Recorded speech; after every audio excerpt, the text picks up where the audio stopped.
Alibaba. Bert Doman is president of Doman Capital Research Institute. He says he wouldn't touch Alibaba with a 10-foot pole. Meantime, Rob Sanderson is with MKM Partners. He's the internet analyst there, just initiated coverage today with a buy rating and a target price of $125. Guys, welcome. Bert, to you first. Why are you raining on the Baba parade? Well, good morning, Scott. It's nice to be with you. Yeah, I hate to rain on the parade, and especially on Friday. I felt like I was the only sober person at a wild party. But there's been so much talk over the last several weeks about Alibaba China. The great sales gains that they have, profits, 80% of the e-commerce market, etc., etc. But that was not what people were buying on Friday. On Friday, what they were selling, and they pocketed $22 billion for that.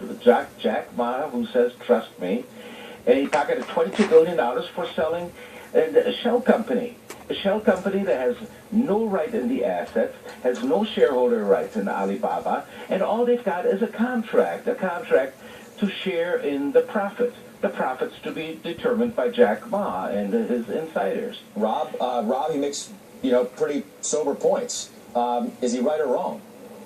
Well, I think there's a lot of discussion about the variable interest equity structure, and that can be said about all of these ADS securities listed in the United States, Baidu, others. So governance is a question mark, and clearly, people are looking through that and betting on the financials and the opportunity in China. Bert, But you're not investing in those financials. You're not investing in that. Yes, I agree. Over the next 30 years, China will continue to grow, etc. It's a beautiful story. But you're not buying that. You are buying a shell company. All the talk is about Alibaba's business. But that is not what you're buying. It's like I go into a car dealership, and they show me a beautiful brand new Bentley, beautiful engine, workmanship, leather seats, etc. I go in and I sign the contract, and they give me a Yugo. You're not buying Alibaba China. Mike Murphy bought the stock today. Bert, he wants to respond. Hey, Bert, I see the point that you're making, but isn't this structure a structure that's widely used by a lot of companies over in China? And if you don't believe that those assets are owned by the holding company, then yes, you wouldn't buy the stock. But assuming that they do honor the contract, isn't it as good as owning the actual assets? I'm not a lawyer. I don't know China law, but I know a little bit about U.S. law because I had a little bit of business law in college, and I know that a contract which is illegal makes the whole contract illegal. A contract that voids law. And the Chinese government, the courts have found that the VIE structure that they have here, the variable interest entity structure, is illegal. That was the case 2 years ago with Minsheng Bank. It has been ruled to be illegal. Now, this is incredible, and they're selling stock. Jack Ma put $22 billion in his pocket, and the people got pieces of paper which says, I owe you pieces of the profit to be determined by me at some time in the future if the Chinese government continues to allow me to do that. Rob, is there too much hype around a company that, while proven to some extent, yes, they have real numbers, it's a real business, and people are putting billions of dollars on the line as a result? Is there simply just too much hype, and people are discounting some of the issues that exist? No, I don't believe so. I think there's 1,000 holes in the argument of the other guest.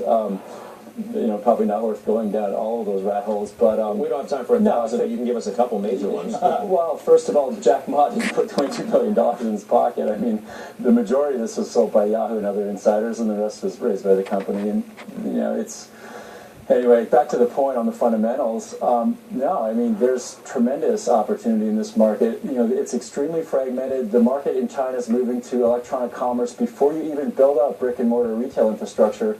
That's a unique dynamic. They've got incredible broadband and wireless infrastructure in this market, and it's becoming a massive consumer economy. And I think these are the key points this company is extremely well positioned for, and the financial results are speaking for themselves. You're comfortable, Rob, where the valuation is now and where it will go if it reaches your price target?